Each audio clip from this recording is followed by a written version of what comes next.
And welcome back, everybody, to another episode of the Steel Curtain Podcast. I'm your host, Tommy Jaggi, editor of SteelCurtain.com. Joining me, as always, is Steel Curtain contributor Shayne Kubas.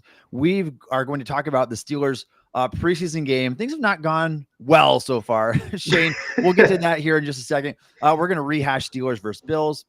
We're going to give a preview for Pittsburgh's preseason finale against the Lions. What needs to happen? What do we need to see from that game? And then Shayne and I are going to sign off by giving our 53-man roster predictions. By this time, during our live show next week, the Steelers will have cut down their roster to just 53 players. We'll see how many of those we can accurately predict. And Shayne, let's start with some of the news today.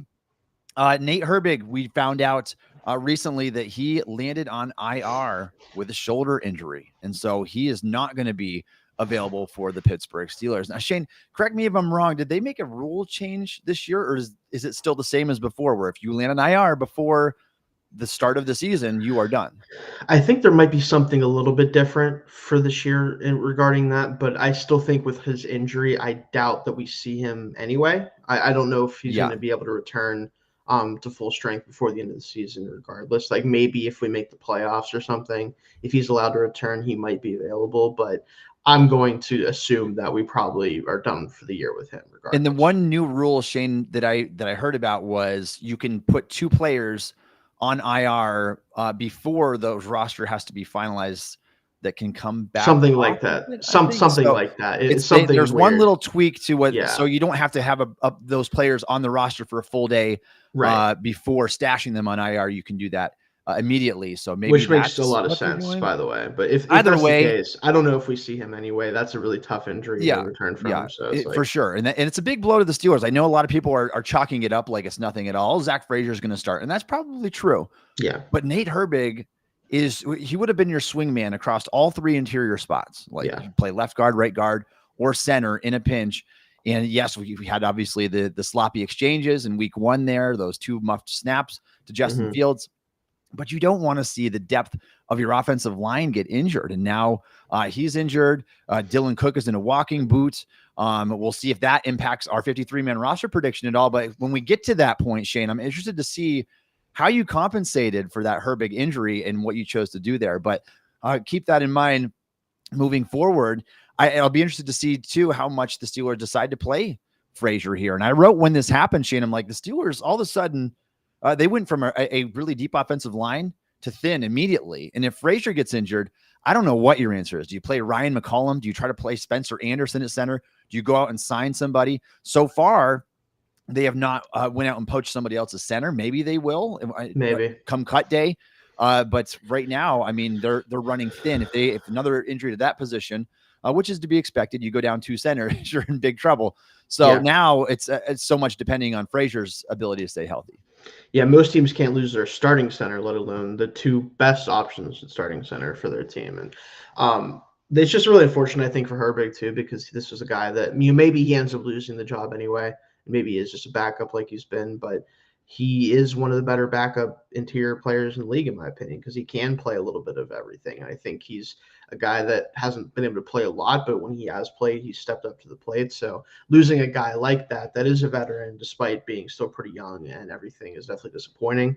I do think a guy like McCormick could be the backup center. I know that he did test that out at like different all-star games and during the draft process. I do believe he can play that position. But again, you're asking then two rookies to be your top, two centers, right? Which not ideal. I'd rather have a veteran as an option behind Frazier if we're gonna have to go to someone else.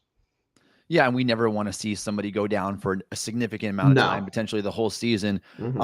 All things considered, Shayne, it could have been worse. It could have been somebody that they were really counting on that offensive line out for the year. They are dealing with injuries, though. I mean, Troy Fautanu still hasn't come back from that knee injury yet. Roman Wilson has got injured in the first padded practice and has not been able to play. It doesn't look like he'll be able to play in the preseason. So they have dealt with injuries to the rookie class. So unfortunate that way. Unfortunate with Herbig's injury. But all things considered, could be worse than that. They didn't lose a JJ McCarthy level player like some of these teams out there already. So, all right, let's talk about Brandon Ayuk just for a second. We're not going to dwell on this guy. This is not a big thing, unfortunately. Nothing. We've talked so much about him over the last weeks and months even. But Ayuk reportedly was displeased with the contract offer the Steelers made had they been able to execute a trade with Pittsburgh. According to Albert Breer of Sports Illustrated, that offer came in under $28 million per year. And so understandably, you can see why Ayuk would be frustrated when he thinks his market value should be in the Amon-Ra St. Brown range, the A.J. Brown range. The Steelers offer would have came in under that. And I guess that pushed him back to renegotiate with the 49ers. And so they're kind of in that process right now. So that's where things stand with Ayuk. Yeah, and it's unfortunate if the Steelers did truly offer him less than $27 million while trying to do this, because it already sounds like he might have been trying to get leverage for the Niners to just pay him what he wants anyway. It may have never even been something that was going to happen. But if they were serious about this, if this was a legitimate, like, we think we have an offer on the table that they'll accept, as was reported, and they were offering him less than that, you're just wasting your time. Like, this is a huge waste of resources, of time, effort. If you're not going to pay him at least 28-ish million, because again, that's about the same as about 31 in California for all intents and purposes. So it's just unfortunate if that's the case. It just seems like, what was the point of trying to do this if you're just going to lowball the guy that you clearly felt was worth trading for? It's a weird thing. I don't know how much of that I really believe, just because it doesn't make a lot of sense within the context of everything else that we've learned over this process. But honestly, at this point, all I really have to say about Brandon Ayuk is that I hope he enjoys playing in San Francisco, because I think that's what's going to happen. And I hope that if that is going to be the case, I hope it's soon, so we can put this to bed. Yeah, this thing has been such a roller coaster ride from the beginning.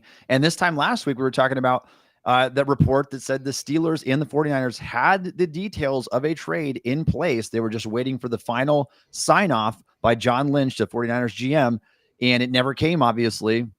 And now we backtrack this far, where it looks like now the chances are slim of getting Ayuk. It looked really high. It looked really promising not very long ago, and now it looks like it's not on the table currently. So we'll see what ends up happening. Do you think, Shayne, just a random question here, do you think that the Steelers are going to make a trade of any kind for a wide receiver before the deadline this year?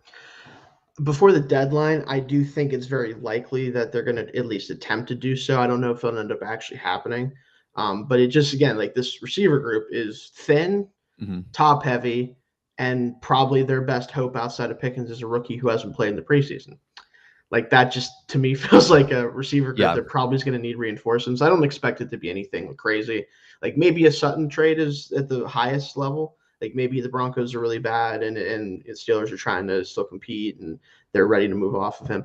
But other than that, I don't expect anything truly significant at that position. Probably somebody that they feel can start for them, but that with this group, that doesn't have to be a high level player. So it's a little bit iffy. But in general, I think that we'll probably see them try to do that at least at some point. Yeah, I think they'll gauge interest at least. I don't know if things are going to happen that way or not. But yeah, that's where we stand right now, and that's what it is. So let's talk about Arthur Smith here for a second, and just downplaying the Steelers' offensive struggles. Now, Pittsburgh clearly had struggles of their own these first 2 weeks. Couldn't get anything going offensively. Broderick Jones has been a mess.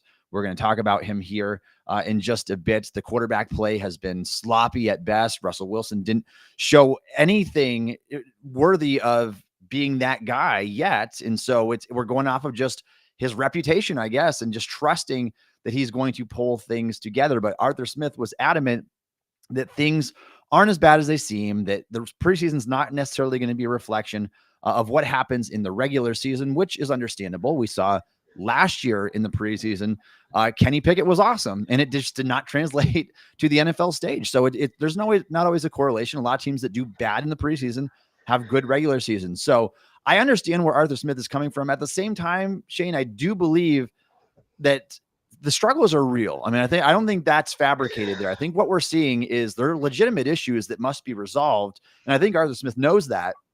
But what do you make of some of the comments that he said, kind of just brushing aside the struggles of the offense so far in the preseason?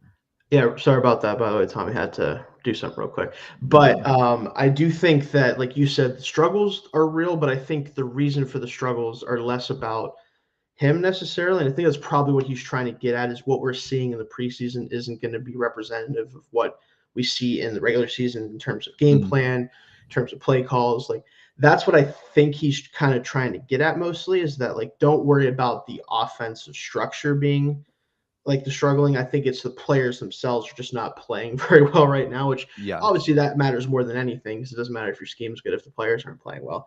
But I think once they are using his actual playbook and they're actually running stuff that they expect to run in the regular season consistently, I do think it will get better, obviously. I mean, it has to, where you've scored 15 points in the preseason through 2 games. We're not going to score 7.5 points a game. I promise you that much. But I understand he's trying to downplay those struggles because he doesn't want his players to lose confidence, right? Especially in him and in the system, what they're trying to accomplish here. And at the end of it, let's be honest, this is a team that, especially in the preseason, when you're not doing many things interesting, they're going to need to do some, not trick plays necessarily, but some more interesting concepts, more things to trick the defense a little bit, because this is not this unbelievable offense in terms of talent, right? We have a lot of young players, a lot of guys who are still kind of coming up and trying to find themselves in the league offensively, especially on the offensive line. And the quarterbacks just haven't been very good. Let's just be honest about it. We'll talk about Wilson and Fields a little bit later in the show, but they haven't exactly lit it up out there, right? This is not something that, we're doing. And we're not running the ball with our main running backs very often because it's a preseason. This offense is going to look much different than what we've seen so far. Yeah, everybody rolls out a vanilla offense. It's nothing new. Arthur Smith is no different than that. I think everything's going to hinge on that play action for him. If the Steelers can protect and they can find guys down the field, that's going to be the niche of that offense for Smith. We'll see if that improves even by this next preseason game, and especially early in the season, we'll have to see those improvements there.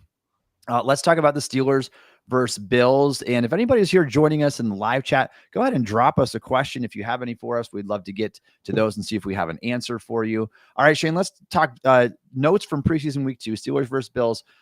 First thing up on the dock here, we got to address the elephant in the room. Broderick Jones was so bad in that game, and it's concerning, I think. And I want to get your thoughts on this. Where's this all coming from? I broke down the film the second time. And if you want to hear more about Broderick Jones, Josh Yorsh dedicated an entire podcast to that on Monday. Please check that out. He had me laughing out loud at one point when he was talking about Dan Moore. So you need to go check out his show. But Broderick in this game, Shayne, I couldn't figure out what is the issue here. I went back and watched the tape. I watched some all 22, and you could just see he's not using that right arm very well. His mechanics are an absolute mess. And so when I watched it through again, I'm like, all right, this guy he's clearly, it seems like he's not using his arm. I mean, that was my first thought, because the hand placement was so bad. But then he comes out to the media, Shayne, and says, oh, I'm good. I'm fine. I mean, the elbow, sure. It's paraphrasing here, of course. I've got to wear this brace on my elbow, but it's not affecting my play. Being a right tackle is not affecting my play. I'm like, man, that was your excuse out right there. Credit him for not taking the easy way out. But now it's like, what is your deal then? Did you just not improve from last year? Did you not clean up your mechanics at all? Do we need to start pointing at both you and Pat Meyer? What do we do at this point, Shayne, when his mechanics look worse than last year? His punch looks worse than last year. What do you chalk this up to? Unfortunately, I think that the lack of taking the excuse that was there, I do think is just, it's a player's thing. They don't want to take excuses. A lot of them, they try not to do that. And they also don't want to let the other team know, oh yeah, my right arm, you can just go to it, right? You don't want teams to know that. They already kind of know that clearly, but you don't want to make it oh yeah, if you just go towards my right side, it's not going to happen. But in general, I think this is, if we're ranking kind of the issues here and what's going on, I think number one thing, Steelers and Pat Meyer have not done a good job of coaching Broderick Jones, primarily the switching sides back and forth situation. We've talked ad nauseum about this. We've talked about why we don't like it. We've talked about all the stuff with it. But I think it needs to be said again, some guys won. Now, I don't think he's necessarily somebody who can't do it, but some guys just aren't as good at doing it, right? They're not going to be able to flip sides. Dan Moore. Right, Dan Moore. They already know experience with that. Yeah. They're not even bothering to try to do it with him anymore, which is kind of funny. But So some guys just aren't going to make that transition as well. And if you find that out, which again, I don't know if Jones really falls in that category. I think it's more that he was already a raw player, and then you ask a raw player to play a different position. It's just not going to usually go very well. But at the end of the day, like, this was a player coming out of Georgia that didn't have a ton of experience, that was athletically gifted out the wazoo, like everything you could ever want in a tackle prospect: length, size, athletic ability, everything. But again, raw. This is a guy that didn't have a lot of time to just form a pass protection plan essentially for himself, how to play the position at a high level. And then you ask him to go learn how to do it at two different positions, flipping back and forth. I'm surprised that people are surprised about this a little bit, honestly, that he hasn't really developed as much as he should have until they decide to stick him in one spot. And I don't really care what the spot is. Like I said, I don't think playing right tackle is necessarily the issue. I think it's that he's playing both too much. But once you pick a spot for him and you give him a full year of playing it, then I will be willing to comment on whether he is the issue or not. Because I think until you do that, you just don't know. Like, you can't confidently say, like, he can't play. I just don't believe that's the case either. So I feel for him. I'm hoping that they do settle him in at left tackle here when Fatani gets back, and they just leave him there for the rest of his career. If they do that, I do think he can return value on the pick still. I think that he will get better. But again, they have to just do it. And I've talked about this before. If you truly believe Dan Moore is so bad at right tackle that you cannot play him there, then just don't play him then. Play whoever else can play right tackle. I don't care who can play right tackle. Let Mason McCormick play freaking right tackle. He probably could play better than Dan Moore, apparently. Like, that seems what it is.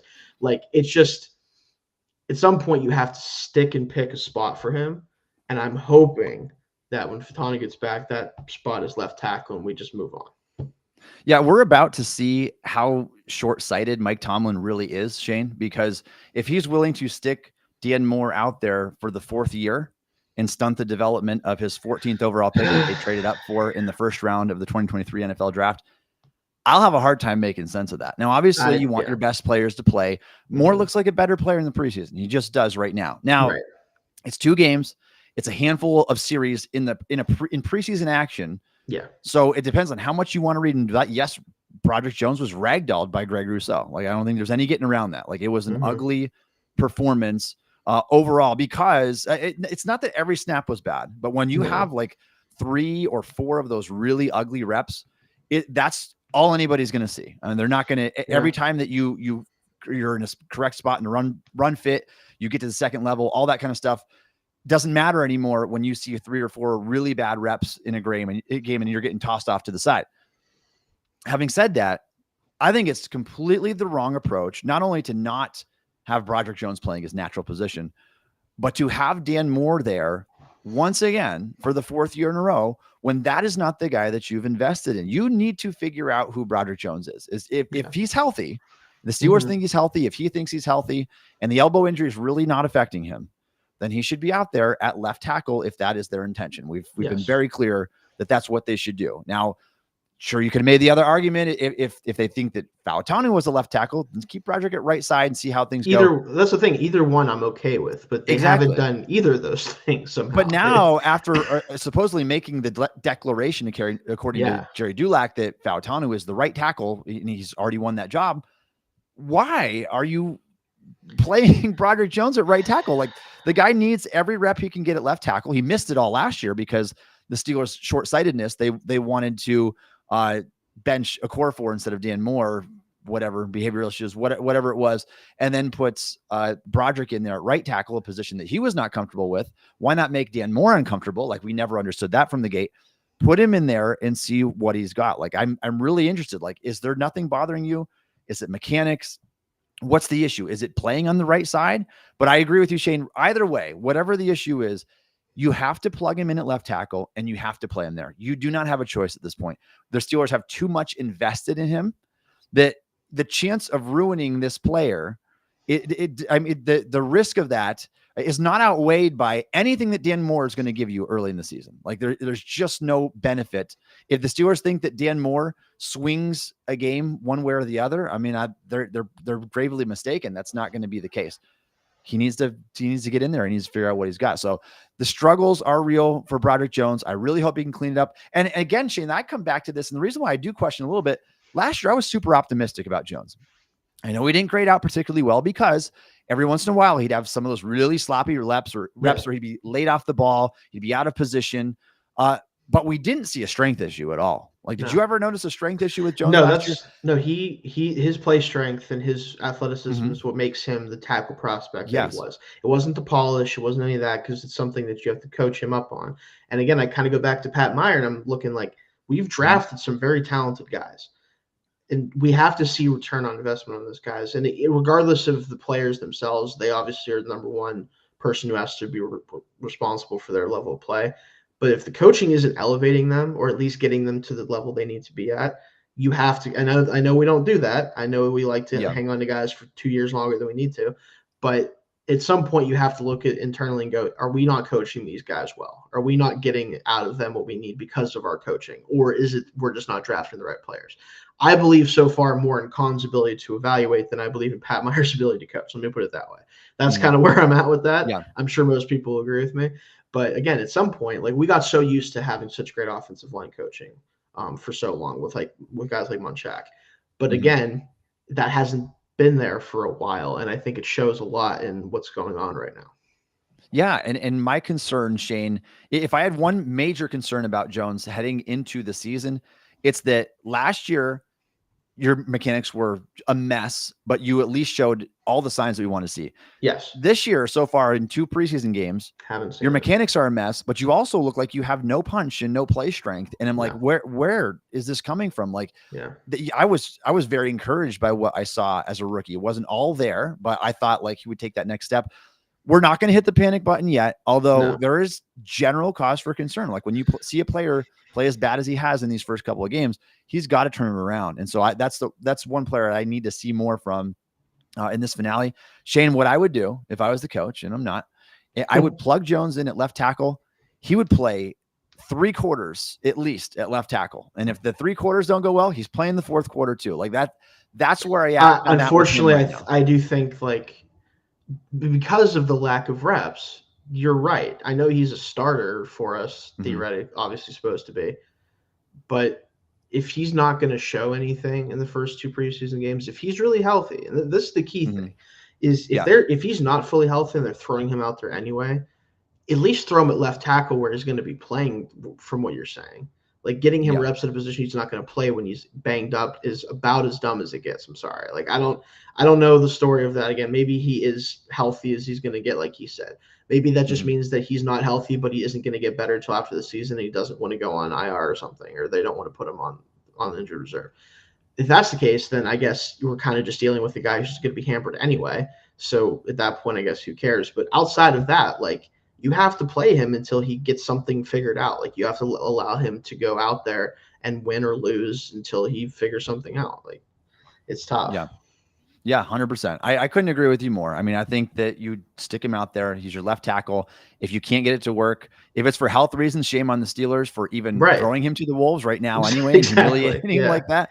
So, but we'll find out, I guess, what this is going to be. And hopefully, Shayne, a few weeks from now, we can say, remember the time that Broderick looked really awful in the preseason? Well, he's cleaned things up quite a bit. Mechanically is where I worry though, because it's just like he just doesn't have he's got good his arms accuracy on the back side of the pass rusher. I'm like, what? Your hand placement is awful. Like you need to get those hands lower inside. I mean, there's a lot that needs to be cleaned up, and I agree. I trust the front office. I trust Andy Weidel and Omar Khan a lot more than I do Pat Meyer. Like Pat Meyer does not have a good track record if you go back to his days with the Panthers and the Chargers there. So is that an issue? Maybe the Steelers need to find a new offensive line coach pronto, but we'll find out.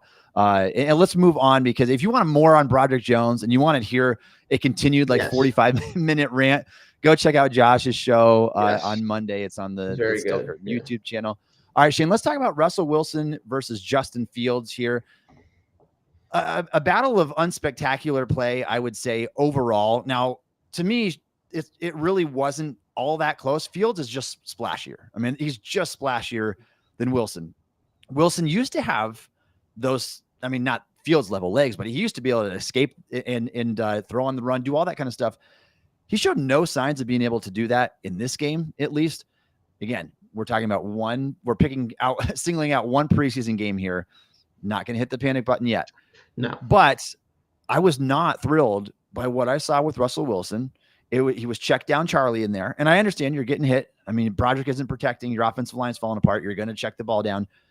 The one pass he did throw down the field, he threw it out of bounds. So Pickens couldn't even, not even George Pickens could make not a even spectacular George catch. Pickens. Almost still did it, but not quite. Almost did. And someone argued that he did. Like if you freeze frame that, does he have the ball in one hand? I think you could argue it, but that ball wasn't moving. But yeah. I understand why the refs called it the way they did. Yeah. Regardless, not a great performance by Russell Wilson. You averaged 4.7 yards an attempt. You play nearly an entire half a play and you put 0 points on the board. Fields wasn't a lot better. Fields had 3 points, and he did lead the team to a successful 2-minute drive. That's where the legs come in handy there. You can pop off a 20-yard run and get your team in field goal range. So there's advantages of that. What do you make of the performances of these two quarterbacks in the second preseason game? Has this competition got tighter, Shayne? Some people will brush it off like there's nothing else. This isn't a competition. It's Russell Wilson's job. Well, I'm watching two quarterbacks, and I'm seeing one look as good, maybe better than the other, certainly offers more upside because of the rushing ability. But what do you make from their performances against the Bills? I don't know if you've ever seen this before, but there's a meme, Tommy, of like when guys are matched up against each other. It's like one is coughing baby, the other one's hydrogen bomb. I don't know if you've ever seen that before. I don't think I have. This is coughing baby versus coughing baby that can run pretty good. Like that's kind of where I'm at with this right now. It's like neither of these options are making me happy right now. Yeah. However, at this point, and this is kind of, we've talked about this when we brought these guys in, and our kind of philosophy about with the quarterback position for the Steelers is if you're going to bring in a Russell Wilson and Justin Fields, to me, Russell Wilson has to be significantly better on the field and in practice than Fields for him not to be the starter, for Fields to not be the guy that you put in because of the potential upside, right? Wilson is not the player anymore where you can just say, oh, he's definitely a starting caliber quarterback that you have to play him, right? That's not what he is anymore, or at least what he's not been for the last 2 years. Fields is also very much in that light of like he's very volatile as a starting quarterback. So it's like, is he a starter? Is he not level? It depends on, it's kind of a week-to-week thing. But he presents some level of upside, whereas Wilson clearly kind of doesn't. And that's where my issue lies is like, if I had to choose one of these guys, we've talked about this before too in previous shows where I'd rather play Russell Wilson and then go to Justin Fields than do the opposite. However, if they're both clearly not 100% the guy, take the guy that might get you out of a bad situation more often, because that's kind of where Fields is at versus Wilson. They both are going to be able to throw the football down the field. That's both of the things they do best as passers, especially things that matter as passers, right? If Wilson is going to be surgical and was going to be able to get the offense in the good spots a lot, then I would say that it's worth it in an offense like this to start him. But I just don't know if I believe that's the case. Like I really don't, because the check down stuff, you have to be able to hit your check downs, right? There's times where check downs are good, obviously. But he has to mix in a little bit more in between stuff between the checkdowns and the deep balls. And if he doesn't, the other thing that he would have to do is make plays with his legs. Well, he's in his mid-30s now. He's not going to do that as well as Fields. Why not just let Fields go out there? It's kind of got to the point where, yes, you're going to have more volatile play from Fields overall. But at least you might get a couple games where he goes off and you can win with your offense and not your defense. Whereas with Wilson, I don't know if you're going to get that. Yeah, Shayne, but therein lies the problem in Mike Tomlin's whole philosophy. Because Fields is going to have more volatile play, more high variance play, he's probably going to stick with the guy that he knows is not going to turn the ball over maybe as frequently, even though the big play rate that you're going to get out of Justin Fields is going to be higher because he can do it with his legs as well. Or Wilson cannot anymore. The word I used to describe Wilson in his first Steelers preseason game was skittish. Like he just looked skittish behind the pocket. I mean, at 5'11" anyway, he's never been a good middle of the field thrower. That is not his game at all. It's always been, it's always been the lofting deep ball down the sideline. And he tried one of those and it was nearly complete for a big gain. And maybe that changes the narrative a little bit, but you got to attempt those type of throws more frequently. You can't be so content. I didn't see what his air yards per attempt were. I can't imagine that it would have been good outside of that one throw there. I don't think there was one past 15 yards outside of that one. I don't think. And the one that was, I think, was that like kind of like dig to Jefferson. that he completed. I don't know if anything else was anything close to like 15 plus.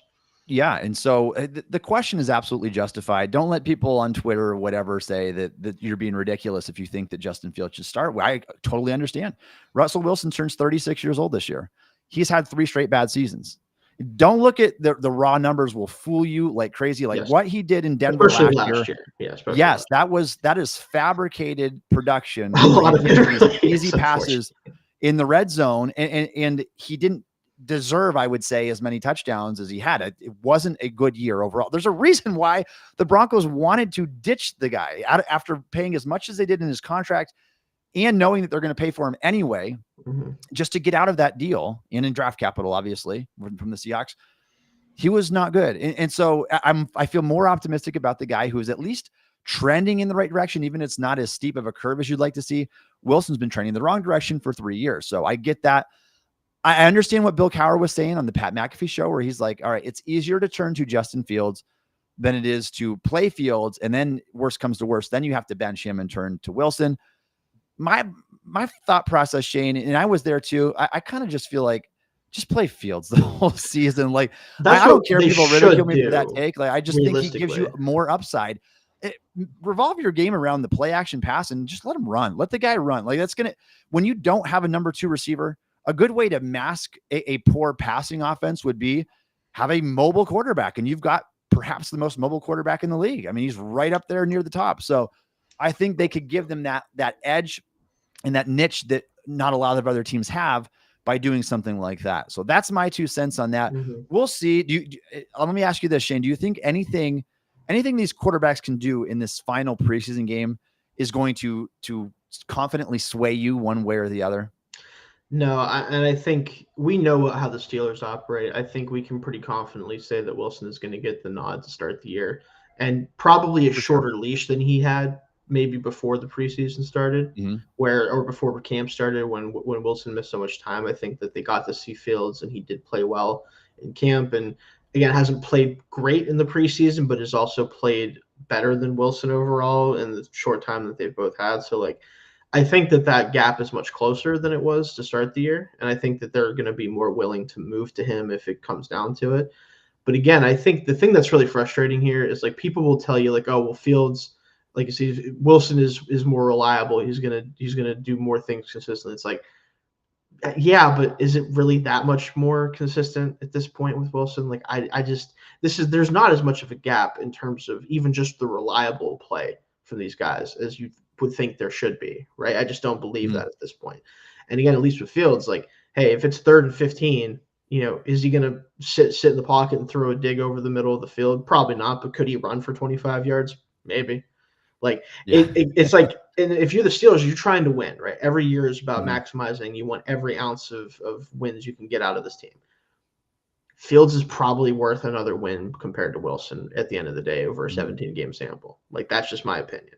It's going to be, he might also give you a chance to lose some games, but we find ways to win games we shouldn't win anyway. Might as well do it with the guy who might be able to also help you win instead of just be there. Yeah. It kind of feels like that's what we've been doing is the quarterback's on the field, but I don't know how much it matters right now. At least with him, you have a shot at doing something. So well, and Shayne, the Steelers have tried the philosophy the last several years of saying we're just not going to turn the ball over. We're going to play great defense. We're not going to turn the ball over. When you don't score points, it doesn't matter. Ask the Patriots. How did it go having a good defense? It doesn't matter when you can't score. So give the guy with the more upside. But I do agree with you. You hit the nail on the head when you said it's Russell Wilson's job. He is going to be the starter. I would be floored if he wasn't because of everything from the very beginning, from the very early report that Tomlin called Russell Wilson when they were trading for Fields and confirming that he was still going to be the starter. Yeah. But I agree that he's 100% going to be on a shorter leash than what we initially anticipated because missing so much time in training camp, not looking good in the preseason so far. I think that leash is really short. I think that 2-3 games into the season, we could see a quarterback change if things don't go well offensively for the Steelers.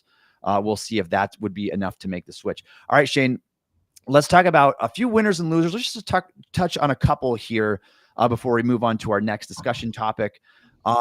Anybody that stood out to you in a positive light from this game, this Bills game here? I still think Leal is playing really well, DeMarvin Mhm. Leal at interior, and I think that this game especially, and we'll see how like he'll definitely play, I'm sure, a lot in this next preseason game too. But I think that he has done enough to solidify his spot on the roster, and I think a spot in the rotation for this defensive line group because they need it. Like realistically, like outside of the top three guys, and you could Yeah. argue the top two guys, depending on how you feel about Larry Ogunjobi, who granted did have a nice pass rush win in the game. Like he looks fine, but outside of those three, like there's really no one else that you know for a fact is going to be a really good player in that group. You hope Dean Lowry when he gets back Mhm. fully healthy, and I expect him to make the team. We'll talk about that with 53-man roster, but you need somebody with some juice right in the interior, and I think he has that. And obviously, there's questions about can he be on the field in rundowns, and is he going to always play interior? Can they throw him on outside linebacker a little bit as like a run defending edge? Like he does provide that value there too. And ultimately, I just think that his play so far in the preseason is what you wanted to see for a guy that was kind of on the roster bubble coming into the year. Yeah, I agree. I think that he's doing everything in his power to solidify that roster spot for himself. I would point to Mason McCormick as like the Yes. lone bright spot on that offensive line. You go back and watch Yeah. his all 22. It's impressive. Like Yeah, the he's a good guy player. is strong. He's got traits, and I'm excited if he can progress. Like he's not ready to start, but I think that there's a chance for him to be that guy next year if he continues at this rate. I also want to point out some of the cornerbacks, like Corey Trice Jr. Yes. had another run stuff this year. He was really good. I put it the stat on Twitter, Shayne, in 2 preseason games so far. Trice has played 47 snaps on defense. He's allowed 2 receptions for 4 yards. He actually allowed a 6-yard reception this past week, but the week before that, he had a 2-yard tackle for loss in his coverage. So, I mean, 2 yards a target, I'll take that any day of the week. 2 TFL and a run stuff, absolutely. Darius Rush had a pass breakup in the end zone. Thomas Graham Jr. had one flying across the middle of the field, covering Keon Coleman on a drag route. Showing up. So yeah, I am optimistic about the backup corners. If they're in the event of an injury, I think that they're showing what they need to show. We don't have to worry about Anthony Averett anymore. Hopefully, we can find work somewhere else. Well, we shared our thoughts on him before, and it looked at one point like he was in the fast track of making the roster, and that kind of just went downhill these last couple of weeks and got exposed. But so those are my winners there. How about someone from the opposite side, not named Broderick Jones or the quarterbacks we just talked about, Shayne, the little loser list? Man, I think really just everyone on the offense outside of, like you said, McCormick played pretty well, but like the offense just every kind of like I said, nobody really showed a lot on offense at all. Like, it's really depressing how much we just didn't get anything out of the offense in general. Like I'm just not inspired by these receivers. Like outside of the top guys, Wilson needs to be back healthy. Austin needs to be a big part of the game plan. Like Jefferson, I think is fine. He had the one nice catch. Like that's what he's going to do. He's going to be the possession receiver. You get open 8 to 10 yards down the field. You hope that you can catch the ball. Like it's tough. It was tough to watch. I'm not going to lie. It was just really tough to watch this offense try to do really anything well. The running backs didn't have as good of a game this week, like the backup guys especially. I'm still interested in Dwan Edwards a little bit. Like I feel like he's a pretty good player, but I just feel like he's probably more of a practice squad guy. So like, you know what it is. It's tough to find like a specific person though, because the whole offensive group just kind of disappointed. Yeah, I don't disagree with that assessment at all. Calvin Austin never got on the board with a reception in this game. And I was hoping that he would have a much bigger preseason overall. Just like give me like 6 catches for 80 yards in a preseason game. Like I think he had 2 receptions in the first week and nothing this time around. I think he's a solid punt returner. We already know that he can excel in that area of his game. I want to see him be a guy that they can count on in the passing game. So don't get a boost of confidence from what we've seen from him so far. I thought Steelers' run defense was a little bit spotty at times. I thought they had some bad moments in there. As good as they played overall, there's some sketchy moments for sure. And if you read into PFF grades at all, Isaiah Loudermilk had a 29.3 grade game, whereas they all looked good. So.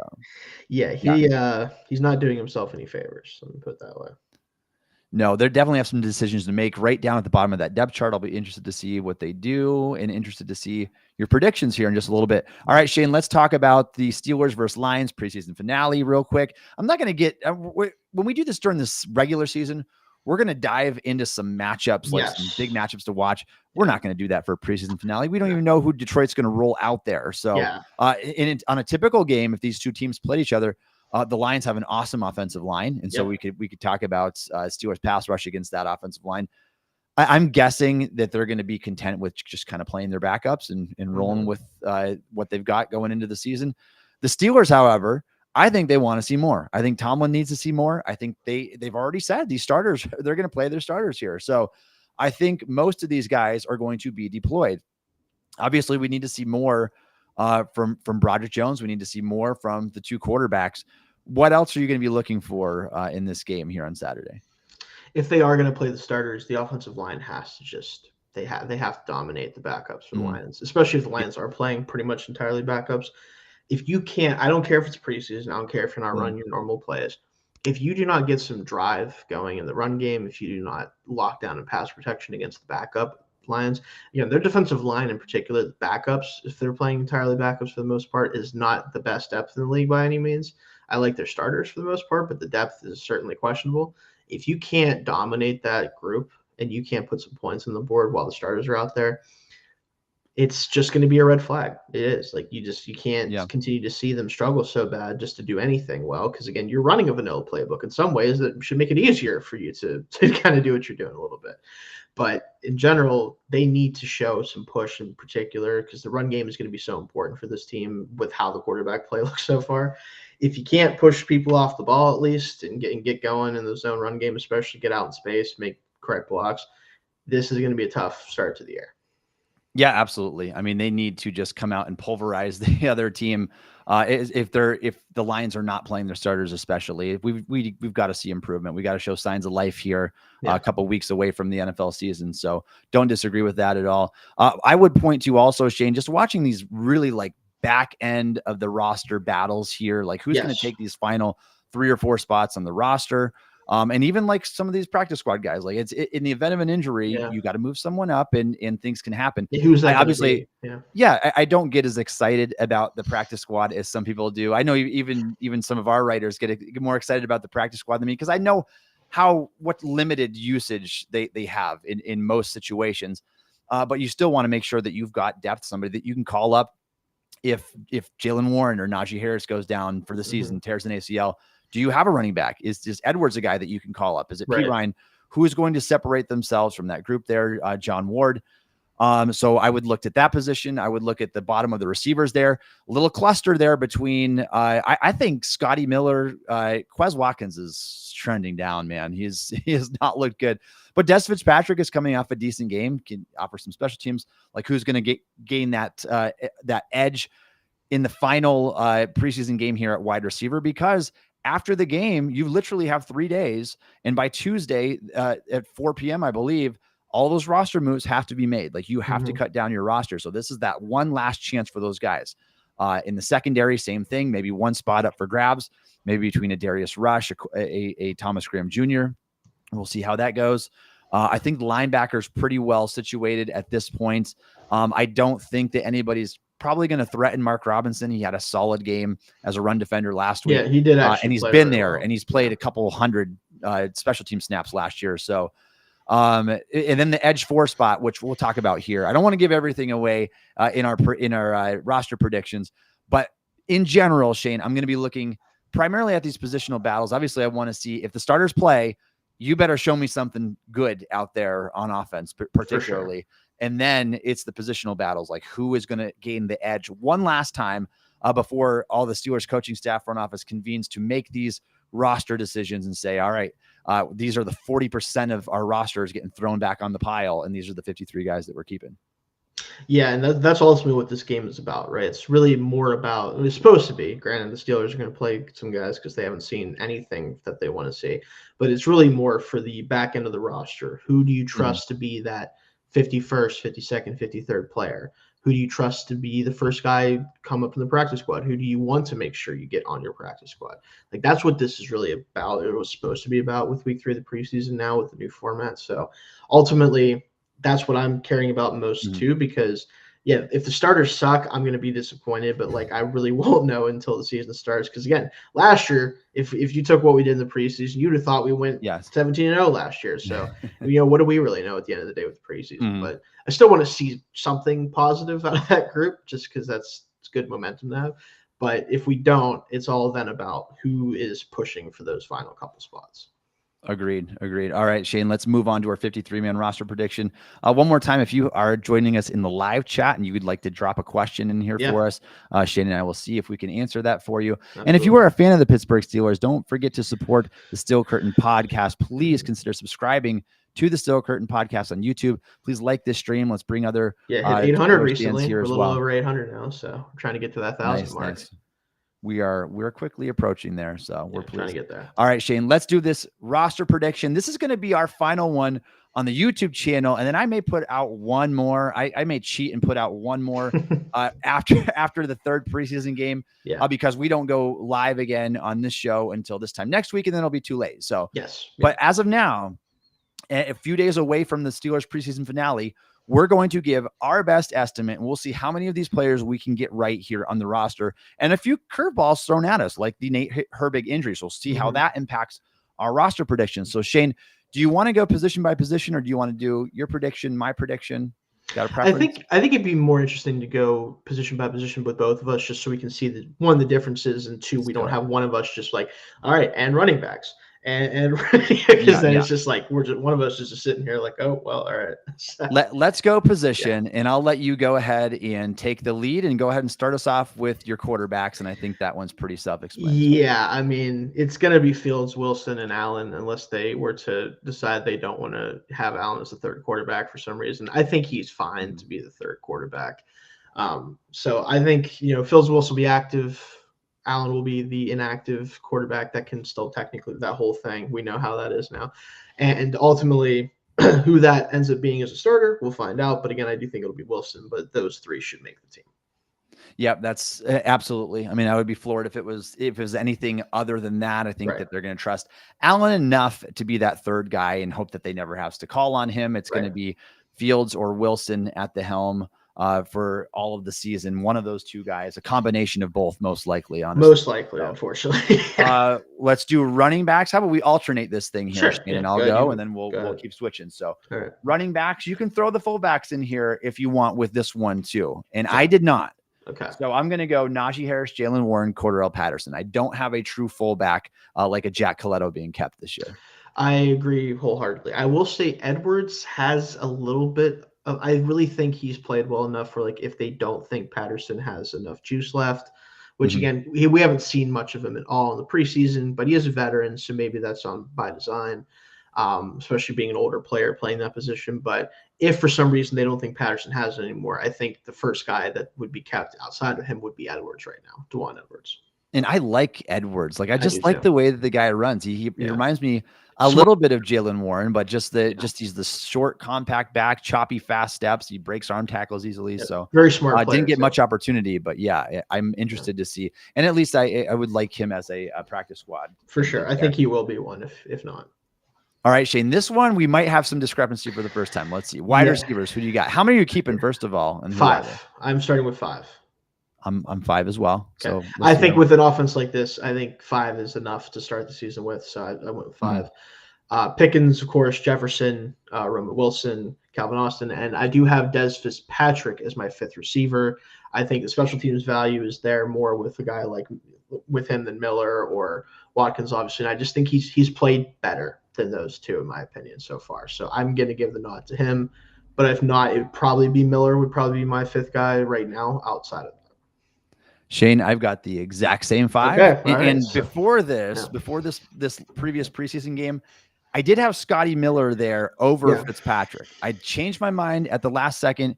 And the reason that I'm doing that, at least for now, is because Fitzpatrick gives you some of the special teams ability. He's an outside receiver, whereas that's another Miller's more of that kind of hybrid guy. He's very just a deep threat if he's on the outside. outside. I don't think he's not going to get open consistently against press. You kind of have to play him as like off coverage or off the line with him. So I know what you're getting at there. It kind of came down to a body type game for me. Like, can you have Calvin Austin, Roman Wilson, Scotty Miller? Like, that's a lot of overlap there. It's a lot of guys small that players, fit similar roles. Yeah. So I went with Fitzpatrick as that final spot. And then we'll see if we can get swayed one way or the other after this preseason game, but that's what I'm going with. All right, the tight ends here, I've got 4, and they are Pat Freiermuth, Darnell Washington, Connor Hayward, and Michael Pruitt. Pruitt over Rodney Williams. I think that one was pretty easy, that final spot there.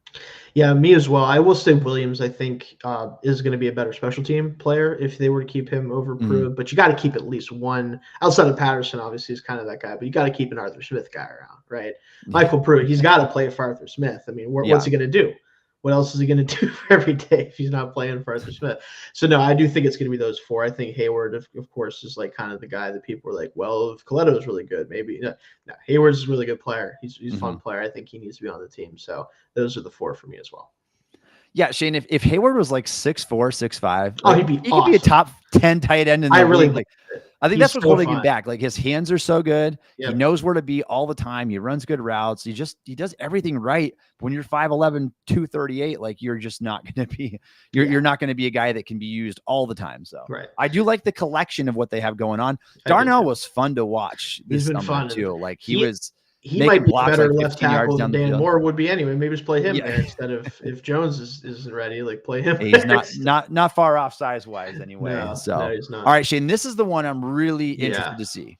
Your offensive line. Do you want to give me like all of these guys? How many total offensive linemen do you have? You can do it however you want to, but break it down positional group or best to worst, whatever.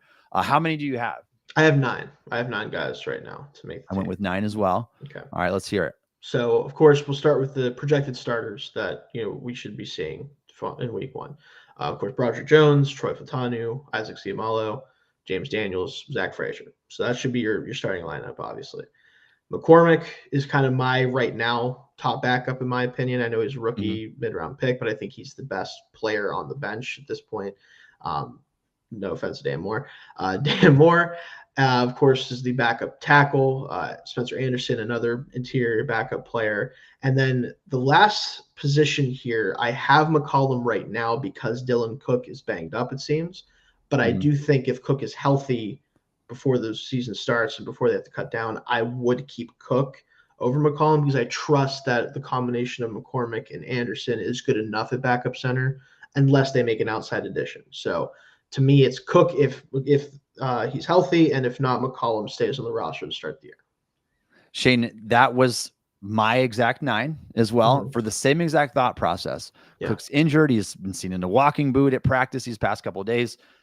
Is that enough? I don't know. Do they need another true center like McCollum? I don't think that McCollum is anything special. No. If I did McCollum in there, which I have as my 9th and final spot, it's more of just a name placeholder. It's a placeholder. If they go out and get another center, or if Cook's healthy, like we said, I think it's going to take a combination of not wanting to get another center and Cook not being healthy to start the year from McCollum to make the initial 53. But I think as soon as either Cook is healthy or they find another backup at that position, he will then move to either practice squad or cut candidate. So, and that's fair. That's fair. And so we are 100% matched when it comes to offense so far. Let's see. The offense is kind of cut and dry for the most part. It is.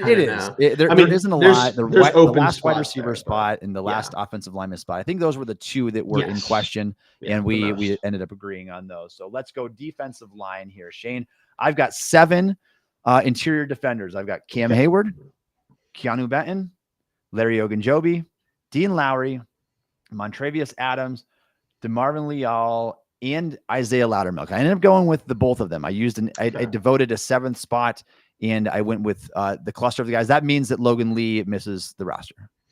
Yeah, I agree with Logan Lee being a practice squad player, I think, is what's going to happen with him. I think he needs time to kind of build up his body a little bit more at the NFL level before he can really play a true interior spot. But I have 6 interior defensive linemen. Okay.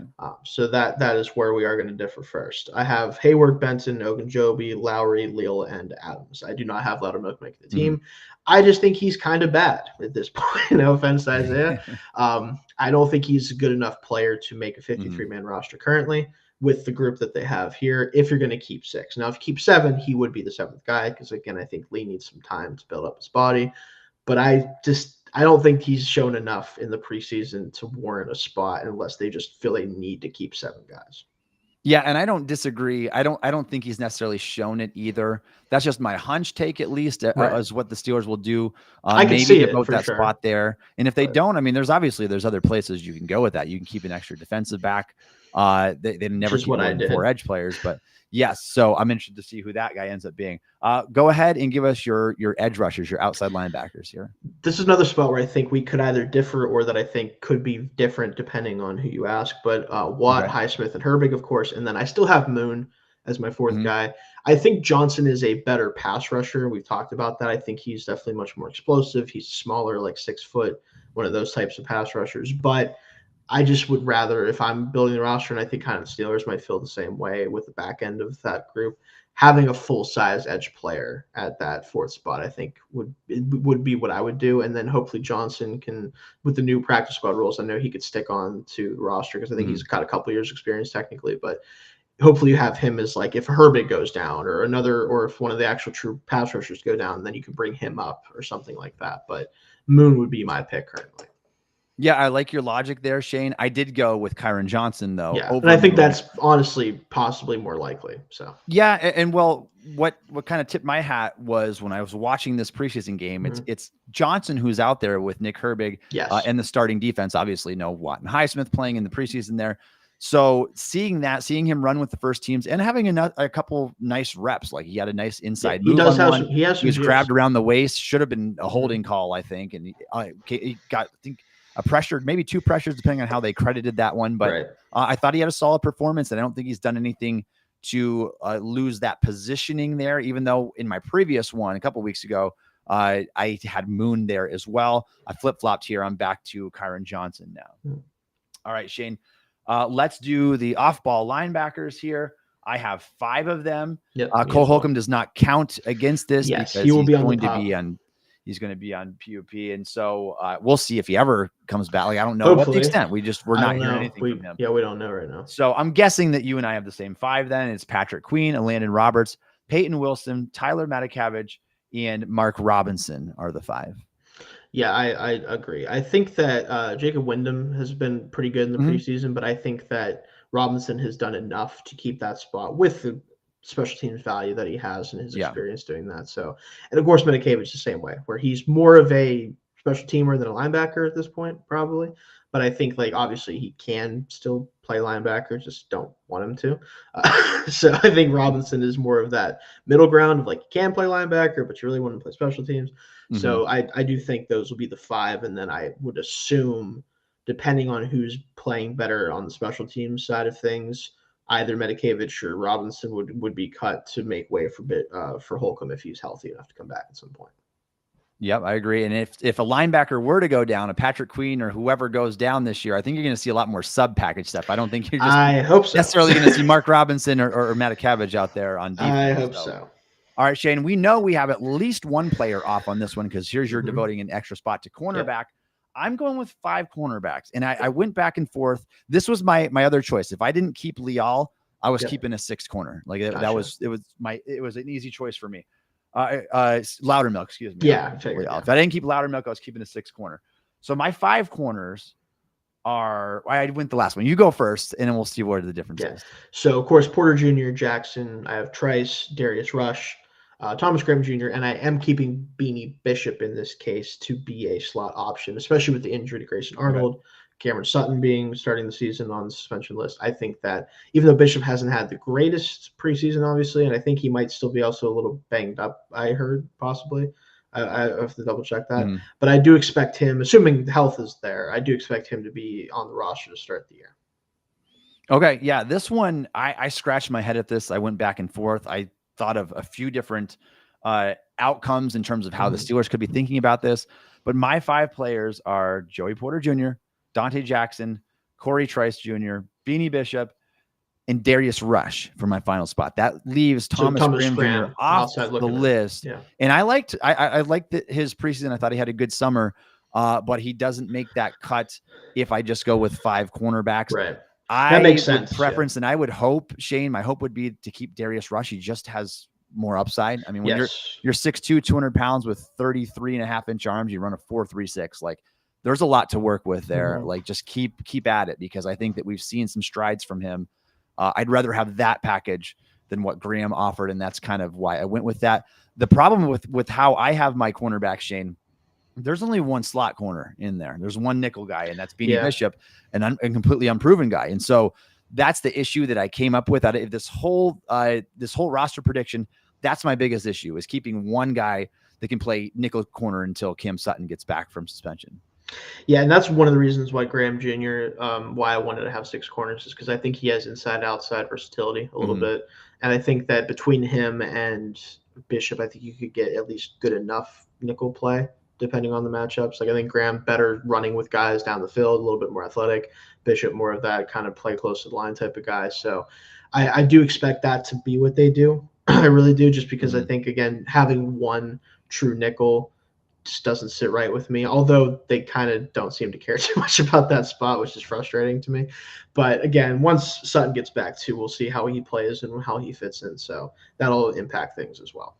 I completely agree with your mentality. Like, if I was choosing, I would devote the extra spot there. Yeah. Instead of to the defensive line, where we don't think that Loudermilk is anything special, obviously. I think it's more important to have the depth and have another guy that's got versatility in the secondary that can play some nickel. So, but I did cut back one spot there. Yeah, I wouldn't be surprised if that's what they do, though, because it's the Steelers, and it's a position sometimes. That's right. That's right. So, and they've done both. They've kept 5. They've kept 6. Yeah. For my safeties, Shayne, I've got 5 safeties, and I've got Minkah Fitzpatrick, Deshaun Elliott, DeMonte Casey, Miles Killebrew, and Ryan Watts. I think Watts has shown enough versatility where he can play some dime, but primarily be a special teams guy until they feel more comfortable giving him some sub package work. I full agreement there. Those are my 5 as well. I do think that, again, Watts showed enough in the preseason. I think he's able to play some defense if need be. He showed the ability to do that. But again, I think he's, with his athleticism, although he's not necessarily a speed guy, very good athlete all around. And I think he will be a really good special teamer for this group as well. All right, Shayne, and that leaves us to just the specialist. We're at 50. I wonder who those are going to be. So go ahead and fire them off for us. It'll be good old Chris Boswell, the very explosive punter, Cameron Johnson, apparently. Just unbelievable preseason game. That was the brightest spot of the really was so far. Best player on the field every time he was out there. And then, of course, Christian Kuntz rounds out the long snapper position. Yep, I am going with those 3 as well. I until proven otherwise, there's no reason not to. Yep. The first 2 are completely set. I know that they had teased kind of try and Logan leave with some long snap stuff. Not happening though. You're not taking him over a true long snapper who has years of experience like that. So those are the predictions. So if you guys have any other predictions, anything that you think that we missed on, or prediction you think that you'll be right, that we didn't touch on, drop those down in the chat. I'd love to see your roster predictions as well. Please remember that we go live on this show every single Wednesday at 1:30 p.m. Eastern time. Also, be sure to check out Josh Yoris' show at 1:30 p.m. on Mondays. So you'll be able to see his show typically right after the Steelers play football, and he's going to have some great reactions for you. I definitely want to try to jump on there too. Hopefully both of us will be able to get there occasionally too with them. We'll have to do a couple round tables for sure. For sure. Yeah. All right. Thank you all for joining us on the show today. You can follow Shayne on Twitter at Shayne Kubas. You can follow me on Twitter at Tommy Jaggi. You can download the Still Curtain podcast wherever you get your podcast. Also check us out on YouTube or ask Alexa to play the Still Curtain podcast. And thanks again for listening to the Still Curtain podcast.